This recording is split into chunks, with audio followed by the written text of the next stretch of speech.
Hi guys, মোৰ অন্য এটা মিনি ব্লগলৈ আপোনালোক সকলোকে স্বাগত। পিছে মই আকৌ আজি সাজি কাচি ওলাটোলেই খতৰা সত্ৰলৈ বুলি। পিছে মোৰ লগত আজি মা আৰু পেহী আছে।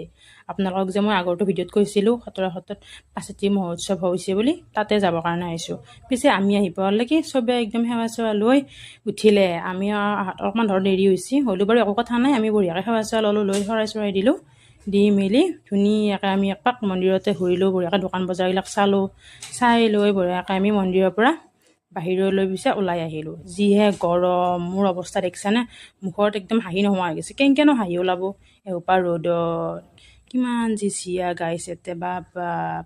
আহি পিছে ভালে লাগছে দেই। আকৌ হনুমানৰ ওচৰত ধূপ জ্বলাওঁ বুলি আহিলোঁ। ধুনীয়াকৈ হনুমানৰ ওচৰত ধূপ চুপ জ্বলাই মই আকৌ তাইক লগ পালোঁ। তাইৰ লগতো ধুনীয়াকৈ অলপ কথা চথা পাতি লৈ মই ভাবিলোঁ এতিয়া আৰু ঘৰতে যাওঁ, ইমান গৰমত থাকি কি কৰিম। পিছত বঢ়িয়াকৈ ঘৰত যাব আহিলোঁ। পিছে আজিৰ ভিডিঅ'টো কেনে পালে ক'বচোন। আজিৰ ভিডিঅ'টো ইমানে আছিল। Bye bye.